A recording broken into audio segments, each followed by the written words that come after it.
Welcome to everybody.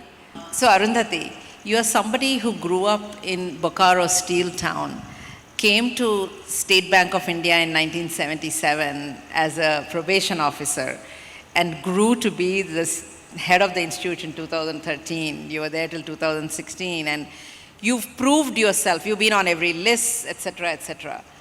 And most people, when they retire, they retire. And you actually jumped into something completely different. You are now the head of Salesforce India. So tell us a little bit about what is it about you? What is the most important thing for you as a leader to do this? When I retired, I really hadn't imagined getting back into another full-time executive role. But immediately after retirement, for a year when I was not doing anything because I was on gardening leave, I did a lot of interactions with college students, school students, going to them, talking to them, giving lectures in various places. And in most places, people would ask that you had a birth-to-death career spanning 40 long years. How do you see things happening for us? And to most of them, I said that, y'all will have multiple careers. Y'all will have to unlearn, learn, relearn. Y'all will have to constantly change because the evolutionary cycles are becoming shorter. Whether they be economic cycles, whether they be market cycles, whether they be technology cycles, all cycles are becoming faster and faster, smaller and smaller. And therefore, what you know today is not going to serve you tomorrow. So you'll have to constantly be learning and changing and evolving, and therefore you will have multiple careers. Now, 1 year after my retirement, when I started joining, I joined a number of boards. I joined a number of companies as part-time consultant in the non-executive role. I found after a little while that I was not really feeling energized. Because, it was more like giving advice, but you don't know what happens to the advice. Whether anybody is taking it, not taking it, you don't really know, nor can you really care about it, because that's your role. And then suddenly out of nowhere, this job offer from Salesforce came. And they were quite insistent, and I was quite mystified as to why such a young IT company, we are only 23 years old, would want me to head its India operations. And believe me, the India operations at that time were very small.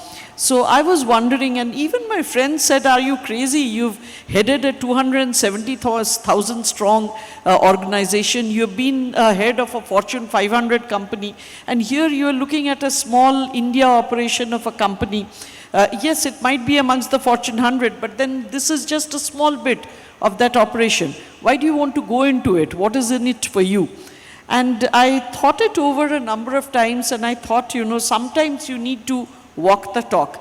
Here I have been giving all these youngsters a lot of gyan, saying that you will have multiple careers. What about me? Why can't I prove that I can have multiple careers? I've been telling them to unlearn. I've been telling them to learn. I'm telling them to relearn. Can I do it on myself? And of course, there was a voice in my head saying, you're too old. And then I was telling myself, am I really too old? Don't I have the energy for it? And won't it be really, really fun, actually? And lots of people, in fact, my friends, some of them told me that you're crazy because you've built your reputation. Why do you want to spoil it? So I thought about that as well, and I thought, in any case, reputations fade. Within 3 years after you leave, nobody remembers you. So even if I'm a failure, this will also fade. People won't remember it. So let's see, let's go ahead and do it. And of course, at the end of it, I ended up taking it. And let me tell you, I'm having a lot of fun. I work with a lot of youngsters. The average age of our company was below 30. And I joke with them that with my joining, it's become 31. But that apart, one thing I also feel, there is something in this world called karma, right? And in my 40 years, I have dealt with a lot of IT vendors. Invariably, I have ended up screaming at them. Okay, so now it was my turn to get screamed at. So you have to complete your karma in life. You can't get away with anything, let me tell you. So overall, what I think, the reason why I really changed was because I wanted to see whether I can push myself outside of my comfort zone, whether I can do something different. And I believe you can. there is really no reason why you can't, because if you're honest enough and if you're hardworking enough and you're interested enough, more than anything else, if you're interested enough, then there are ways of reinventing yourself, and we need to do that. That's what the modern generation needs. No, it's great, really. When you try to do something new, first of all, you have to be comfortable with yourself. Because, even when we started Inc. and all these things, they're like, oh, we are telling the stories, blah, blah. And you go to somebody and talk, they're like, event management, weddings? So I'm like, no, it's something bigger than that. It's okay, sometimes you have to take the risk. Now, I have to talk to Kiran about sometimes being denied something could be actually good. And Kiran wanted to be a brewmaster. I think still she would be a fantastic brewmaster. And you didn't get that. And that's what led you to go to Biocon and, bring that to India and all that stuff. So Kiran, tell us a little bit about, actually you made a deal with the company there that within 6 months, if this doesn't work out, you have to give me an opportunity to be a brewmaster or something like that. You didn't give up being a brewmaster very easily. So how was it for you to turn it around? Sometimes a new opportunity could open up something you've never imagined before. So how was that for you? So first and foremost, Lakshmi, I think all of the women on this stage, I think are very driven women. I think we all want to pursue a very, very strong sense of purpose. And I think for me as a young woman who actually pursued a very unconventional career path, which was brewing, I was very disappointed and disillusioned when I was told that, this is not a job for a woman, and that as a woman you should not even be aspiring for such a job. So I found that very insulting. And I think sometimes when you're very insulted, you retaliate by saying, let me prove them wrong. So when I got this opportunity of starting up a biotech company, which I knew nothing about, the only sort of commonality I found with what I had studied and what this opportunity offered me was fermentation science. And I think what my entrepreneurial journey has taught me is that you've got to be very agnostic about how you use technology. You shouldn't be rooted in what you have learned about that technology, but learn to apply it. That's what technology is all about. That's what innovation is all about. And that's what the digital technologies are all about today. Because you might start with one kind of coding, but you realize that that code can be applied in many, many interesting ways. So that's the way I use my fermentation science to say, okay, if I can't use my fermentation knowledge to produce beer, let me use it for something else. And that something else today, for your information, is insulin, is monoclonal antibodies, is all the very life-saving drugs that we make today. So I think I want to tell all the young people in this audience that entrepreneurship is a voyage of discovery and experimentation. You are going to face a lot of failures. And believe me, when I was developing my own technologies, everything didn't work at the first shot. I had to basically, face some of the failures, pick myself up and improve those technologies. So I think today, what we have as a country is great opportunities. And I think one of the greatest opportunities we have in this country is affordable innovation, because a country like ours needs affordability embedded in whatever we do, because we don't have the economic power at the moment to afford very expensive, whether it's drugs, whether it's, products, whether it's anything.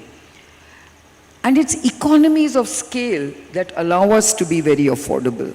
So I think everything that we do, whether it was banking transactions, which I'm sure Arundhati was very familiar with, microfinance, which the minister talked about, or whether it's the consumer products that Nisa is very involved with. And in my own case, it's about affordable access to life-saving medicines.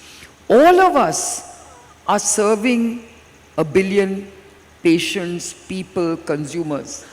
And I think that's the excitement of what the entrepreneurial opportunities in a country like ours. India, with its demographics, can be one of the greatest consumer economies in the world. But we don't have the per capita income to be that consumer economy that we want to be.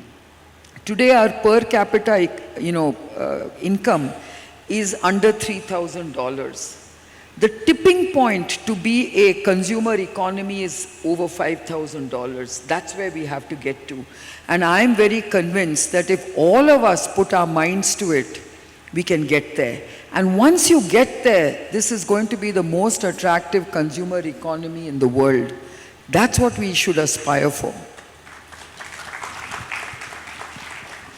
So, Nisa, you are someone who said at time that you won the ovarian lottery. You know, you are born into a family that has built something wonderful, and you made it bigger. You made it different. You had to bring your own, thing to it. And in your career, you joined in 2000 to becoming, giving up the CEO position, becoming a chairman in 2021. You've done various roles.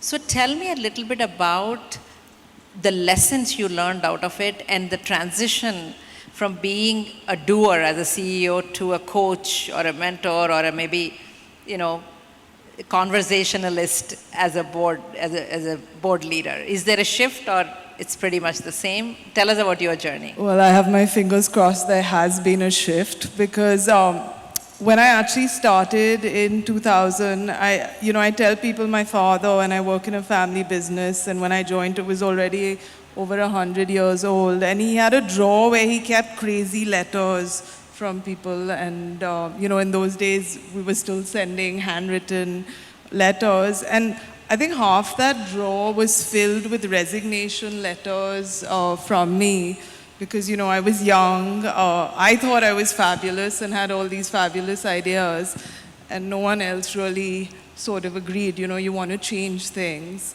And I remember at that time, I think that was a big, you have to learn how to be a leader. You have to sort of understand why people should follow you, and I would get very, very frustrated at that time. I didn't know how to influence, and I ride horses, Lakshmi, and I think I always tell people at the time when I was young, and I think even what Kiran talked about or what Arundhati said is that people will tell you can't do something.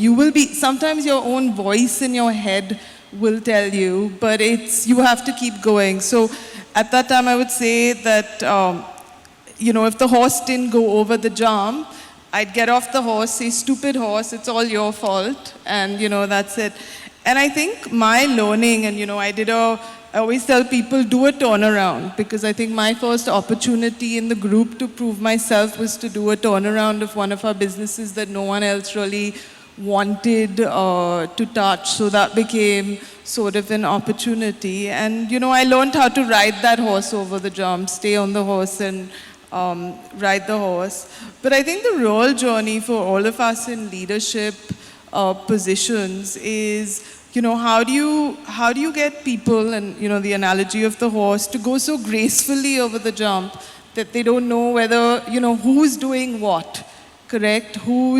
How are you getting it done? Because you are able to influence and motivate. And I think leadership is very much an ongoing journey. I think there's still a lot. And, there's this TED talk by Atul Gawande that I'd encourage people to watch, where he talks about coaching, and in team sports, we're seeing all the cricket right now, they always have a coach, but when you're in business, or he's a surgeon, and he finally got an old professor to come and watch his surgery, which he thought had gone fabulously well, but it hadn't, and how much he could improve. So I think I'm very focused in terms of how do I turn up, how do I show up for people in a better way. And I'm always looking to learn, have coaches.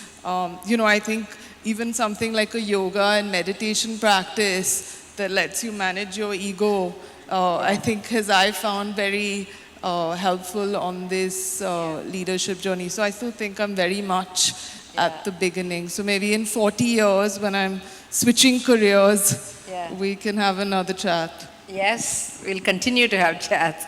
Actually, Kiran, I want to talk to you a little bit about entrepreneurship here. And we know lots of money is coming into India now for entrepreneurship, and still maybe 12 to 14% are women entrepreneurs today in general. What do you think, especially for you as a woman, what are the things that helped you not even think about you being a woman, but to really move past? And what do you think the new set of entrepreneurs should do beyond, investments and stuff? What would you like to see the women entrepreneurs do? Lakshmi, first and foremost, I want to make one statement. When I was starting my own company in 1978, I had a huge challenge of accessing capital. And I think that still remains true for women today. There is a huge gender bias when it comes to access to capital.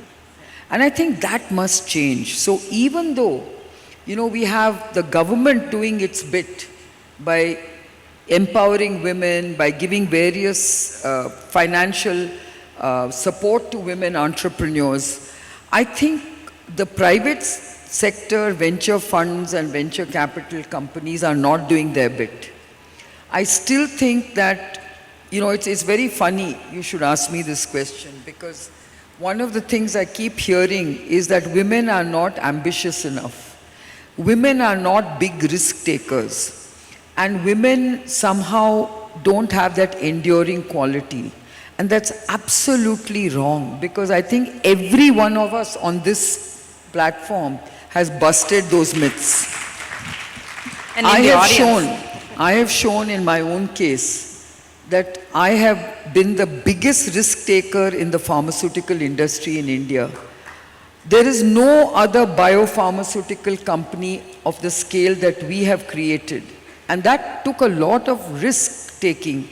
That took a lot of capital. That was very ambitious of us. And today we are embarking on a path of becoming the world's largest biosimilar company, because I've just made a huge acquisition of a US business, which tells you that we are not lacking in these qualities that they talk about. So I think we have to bust many myths. Of course, we have basically been immersed in a lot of societal prejudices when it comes to women.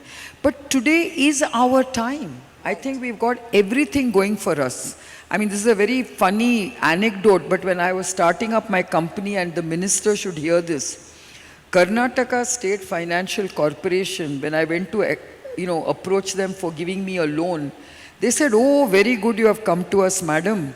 We have got a very special scheme for women entrepreneurs, disabled entrepreneurs, and scheduled caste, scheduled tribe entrepreneurs," and it was all of 2 lakhs.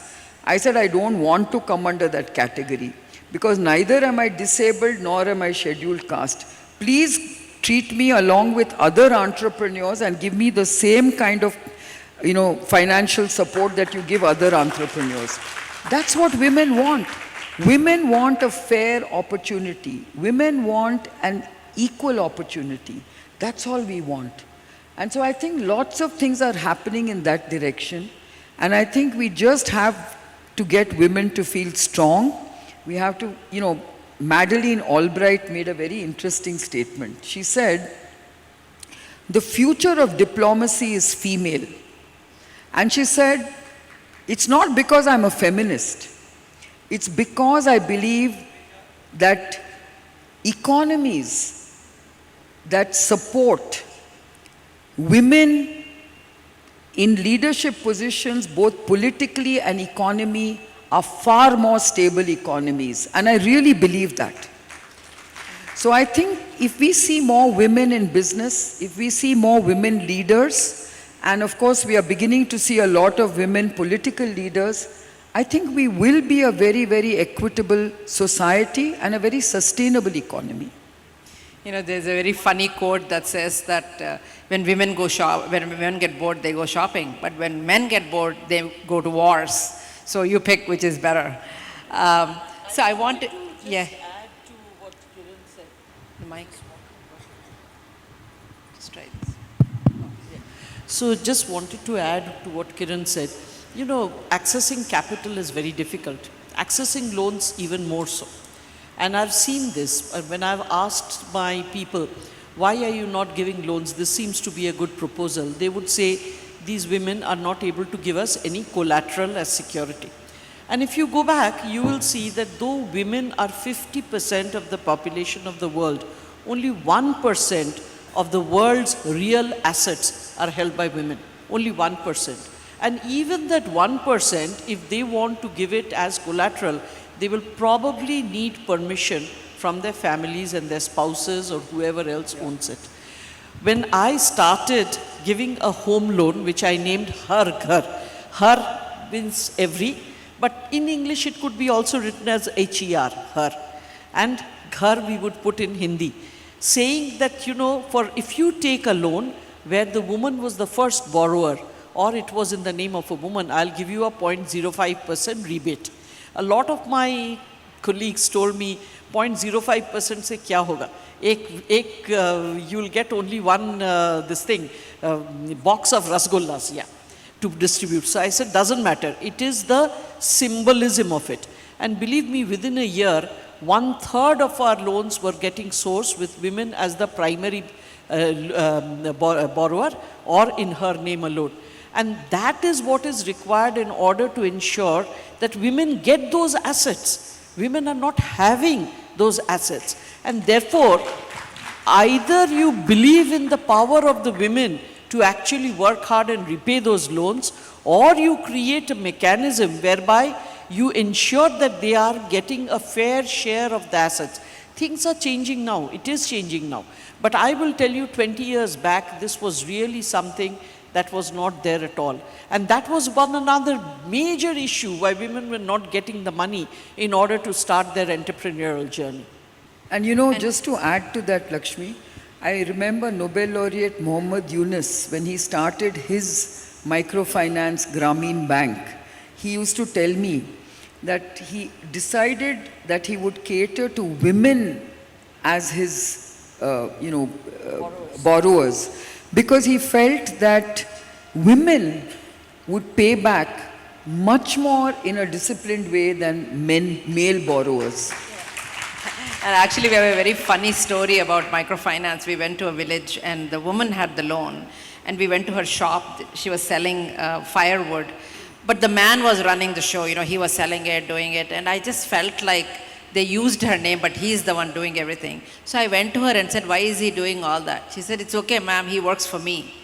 I thought it was like such a fantastic way, you know. Nisa, any thoughts from you on this of, you're on the board of the company and there's only about very small percentage of the 10% maybe of boards have women. Yeah. So what do you think should be done, could be done in that space? Yeah. So I think the number is about 18%, which I actually think is quite positive because we were 6% in 2013 and then we've had legislation, the Companies Act, that said you have to have one. So we've seen movement, and recently SEBI has started saying that you have to share your diversity numbers. And if we look at a country like France, which is the highest number of women on boards at 44%, in 2010 they were 10%. So their legislation, and they've had very, very hard legislation. I don't know if I'd encourage the government to get that involved, but I think it's positive. We had one woman on the board in 2007 in Godrej Consumer Products. We have 5 now, and that's a 41% representation. I hope to get to 50 and be, gender equal really soon.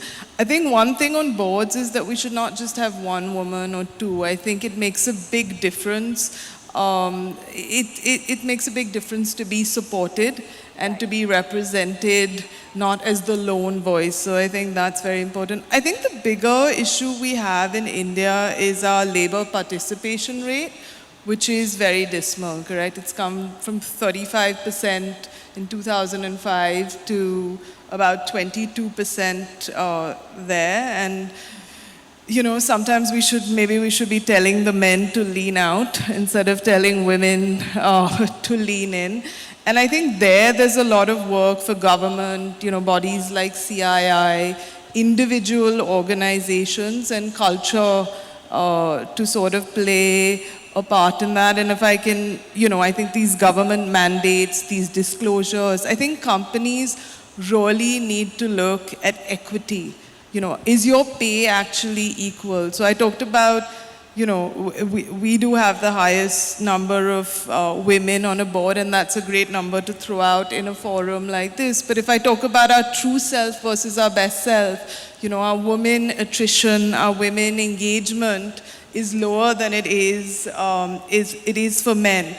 And so there's a lot of work to be done in companies in terms of putting equity together. And I think culturally we need to change. We need to have parental leave, correct? Yes. Not just leave, maternity leave. And we need to ask, you know, life is holistic. We work, you know, family is most important. We bring up children, we build families, and that also has to get you know, that really also needs to get more equalized so that women can participate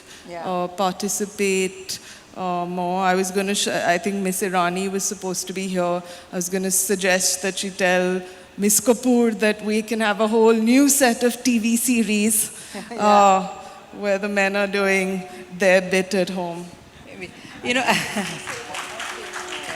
Lakshmi, I can't help but take this opportunity to say that I think all of us have become very successful leaders because of the men behind us. yes. I think I myself, I have just lost my anchor, my mentor, my guide, my partner.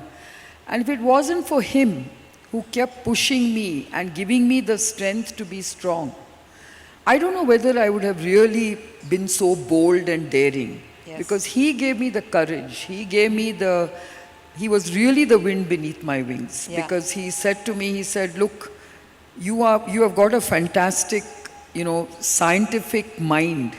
Use it well, and I will sort of support you behind the scenes with giving you financial direction. So we were a perfect team. But I think all of us have benefited. I know Arundhati has also, you know, had a very, very strong influence of her own husband. And I'm sure And she Nisha, of her father. Your long walks from Valkeshwar to Marine Drive. Father, my brother, many. Yeah. I think both Many, men. And I think having mentors is important.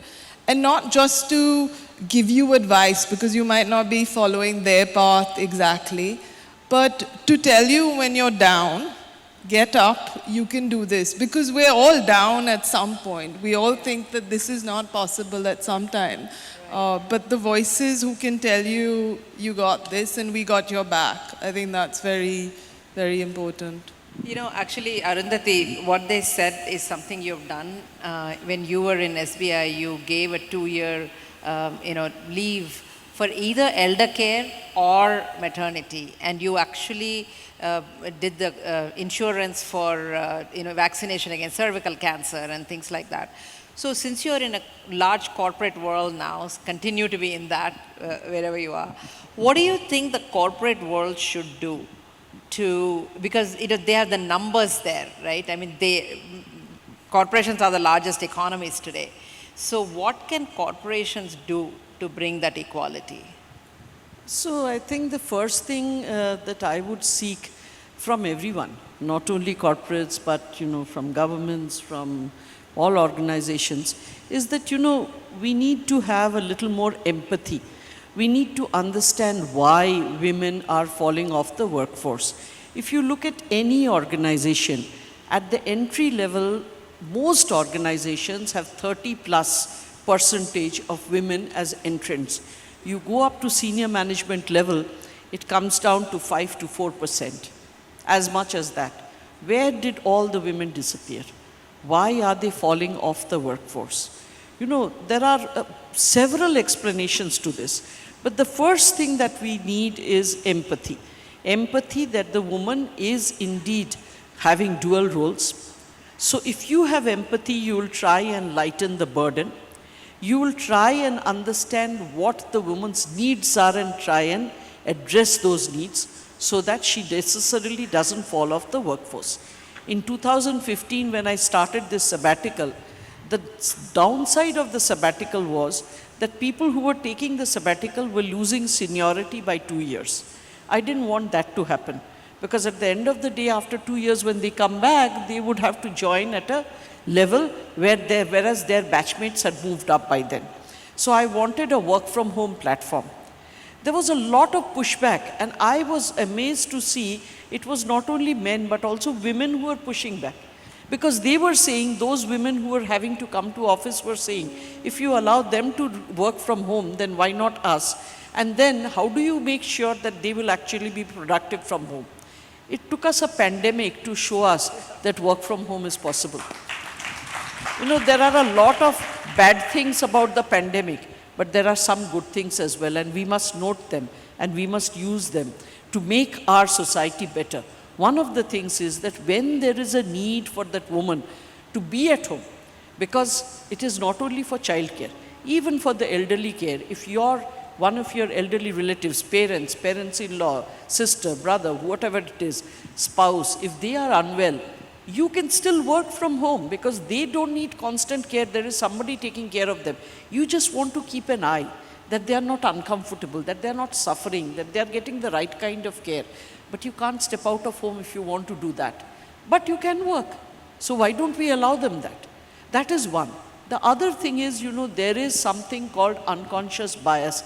And again, I would not have believed this in my public sector. I never even thought of it. In my private sector role, when we have actually gone through the trainings, we have found that there is unconscious bias both within men and women regarding how you measure whether a woman should be promoted, whether she should go up the ladder. We must understand that there is unconscious bias within all of us.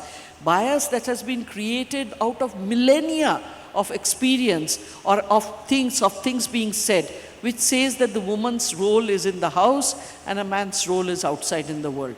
It's a millennia, not one, several millennia of, you know, this concept has been worked into us, as a result of which all of us have that unconscious bias. We need to get past that so that we don't hold women to a higher standard than men. And as a result, what happens is when they are going up their careers, you are building up more and more obstacles for them so that there comes a time when they just say, let it go to hell, I'm getting out. I'm not getting my due rewards, I'm getting out. We must not create that situation for them within the corporates. We must be sensitive to the fact that yes, we hold them to the same standard and then based on merit, make the choice, not make it based on gender. So these are things that, you know, we corporates can all work for. Of course, there are material benefits that you can all give them. For instance, our company gives paternity leave. Our company pays for 1 week of care, home care. If, you know, your child needs to be at home for a week, say the school is off and things like that. So there are several such benefits that you can give in order to make their life better. In the bank, for instance, we found that many of the women were not going for their rural stint because if you don't do the rural stint, you aren't eligible for promotion. And why were they not doing the rural stint? Not because they wanted to shirk it, but because they were not getting anybody to rent them a house if they were unmarried or they were single. Or even if the spouse was not accompanying them. Nobody would rent a house to a single woman. There are certain social taboos that they had in the rural areas. When we realized that, we actually got the houses rented by ourselves, by the company, so that the women could stay like a hostel and finish their rural assignments. We need to have that empathy and go to the root cause as to why women are falling off the workforce and try and address them at the root. If we can do that, we'll find that, you know, they are rising better and they are doing better. I just wanted to add one point to the organization on equity. Indian women are paid about 60% of what Indian men are paid, correct? So I think that is the biggest equity that we need to Not just sort India, out. it's true everywhere. It's everywhere, but in India that gap is very big. I'd like to maybe finish off by leaving my younger self with 3 pieces of advice. So for the women out there, one is with these people you partner with, who you spend your life with, please have a contract. I was driving here with a young salesperson. I'd just done a market visit and she's getting married in January. And I started asking her all these questions about, have you agreed with this future husband? Who's going to do the care at home? Who's going to, you know, and is he going to do, maybe if it's not half, is he going to do 49.5%, correct? And have you spoken to his mother? So I really think that we really, really need to push that conversation, and women really need to demand that.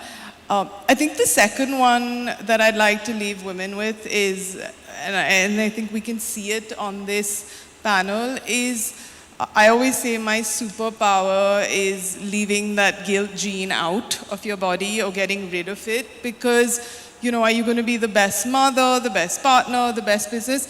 The race is against yourself. It's not against any standard that's being put out there for you. That's most important. And I was very lucky, I wanted to just share a story, very lucky once in business school to have heard Anne Mulcahy talk. And she was the CEO. She's not very well, I mean, maybe in the Indian context, not very well known, but she was the CEO of Xerox in the early 2000s, and she did a turnaround, she turned the company around. She said, I only got the job because no one else would take it. She was very humble. But what I found amazing was that she handed over her role to Ursula Burns, who was another woman. She was the only woman who had handed over to another woman, and Ursula Burns was a woman of color. So I think let's write those contracts, let's leave the guilt at somewhere, bury it in the garden, and let's lift each other up, correct? Let's put that pathway so we can hand over to others to blaze it even more forward. But just say anything, a quote, a line you like in any other I language. was just in your really language. worried. I'm looking at my person who's come with me from my office, God. But I'll actually, you know, we talked about mentorship, and something that's really in my younger days when I really felt that I was not able to influence and getting frustrated, I used to very often leave meetings, and then I had my desk actually facing the window because I would cry so often. I didn't want it to face inwards, and we have someone called Robert who still works with us. He works, you know, he brings out food and coffee and tea, and I think he's been one of my biggest mentors and supporters, because he'd come and say, you know, he still calls me baby. I wish he wouldn't do that, but he'd say, baby, mehnat karonge to kamyab honge, you know, just, so that's my one Hindi line, but you know, I can still feel that hand on the back saying, you know, stick with it. And I cry less in the office now, which is a good thing. No, I just wanted to conclude by saying that we all talk about diversity, equity, and inclusion. And I think, you know, ESG now has become a very fashionable, embedded part of the corporate world. Since we are really in, you know, here at this global investor meet, I really hope that all the investment that comes into Karnataka actually focuses on walking the talk. I hope we really create jobs that are inclusive, jobs that don't have gender bias, and let's see more women in the economic mainstream. That is really my wish for Namma Karnataka. I'm a very proud Bangalorean, I'm a very proud Kannadiga, I'm a very proud, you know, part of Karnataka, and Namma Karnataka ge, I really want Nari Shakti. So do you want to say something in your favorite quote, something in Kannada? No, I just think that, you know, I think it's important for us to celebrate Yeah. what women can do in society. Yeah. And I think for me, it's really about walking the talk. It's really about making sure that women find their rightful place in the economic mainstream. I think there are far too many challenges that shouldn't be there. I think Arundhati also spoke about the unconscious biases that we have in society. But I think Karnataka is also a state where we are fairly educated, we are fairly prosperous, and prosperity and education must focus on making sure that we have an equitable society in every respect, especially when it comes to gender. Great. So I want to wrap up by saying that, we talked about men who've been supporting us, so we have diversity on the stage. I just want to thank, to me, my father was my greatest champion. And I want to leave you with a lesson he taught me. I fought with somebody on the road one day, something. And I thought everybody would, praise me because I stood for this woman and fought with one guy. I came to college and immediately I was reprimanded, saying that you're a girl, what are you doing standing in the middle of the road yelling at some guy, you should behave better. Then I came home, I was very upset. I thought everybody would say, what a good girl you are for fighting. And they're all calling me a really bad girl for standing there and yelling at everybody. So my dad said when I came home that you have to make a choice. If you want to be a good girl, you have to do everything the society expects you. And they will say, what a good girl. If you want to do what you want, be prepared to be called a bad girl, but those who believe you will be with you forever. So I think the 3 words I would like to remove from lexicon, or 4 words, is be a good girl, be a good boy. I think we should just remove them and let them be a girl, be a boy, be whatever you want to be. And I did talk about local language. I'll end with Sumati Satakam. There is a line that says, Uppu kappurambu okka polika nundu, chuda chuda ruchula jada veru, which means the salt and camphor, they look alike, but they smell and their purpose is very different. So let us know who we are associating ourselves with, because one thing everybody talked about is the ecosystem we create around us is extremely important. So let us know the difference between the good, bad, and the ugly and have a great ecosystem. And let's all be wonderful people and allow our children to be whatever they want to be without putting our biases on them. So with that, thank you so much for hosting us at your state.